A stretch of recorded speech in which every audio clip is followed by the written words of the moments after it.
Pour cet amendement, pour ne pas alourdir les débats, simplement vous signaler qu'on salue évidemment l'ambition qui est la vôtre de la mise en accessibilité dans le plan handicap de la phase 3 des lycées de notre région, mais nous avons néanmoins un retard sur certaines régions gérées pourtant par des gauchistes comme la Nouvelle-Aquitaine qui possède 201 de ces 296 lycées et qui a prévu un plan de 188 millions d'euros d'ici la fin 2024. La Bretagne également qui a prévu un 100% d'établissements recevant du public accessible pour avril 2025.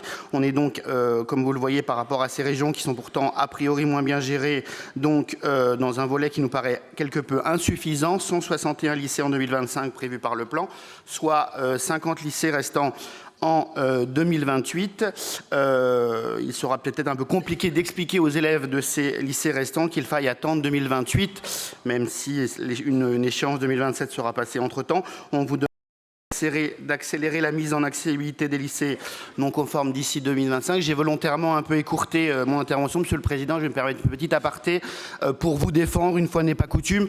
Madame Grébert fait un tweet sur la minute de silence en attaquant volontairement la région qu'elle juge responsable de la mort de Thomas. C'est absolument scandaleux, c'est honteux et nous sommes évidemment les premiers à vous défendre là-dessus puisque en tout état de cause, ce n'est pas la faute de la région pour ce qui concerne. C'est absolument scandaleux. Une nouvelle fois, elle dédouane les vrais responsables. On les connaît, les vrais responsables. Et Madame la maire de Romans-sur-Isère a d'ailleurs tout notre soutien pour son combat contre l'ensauvagement de la société.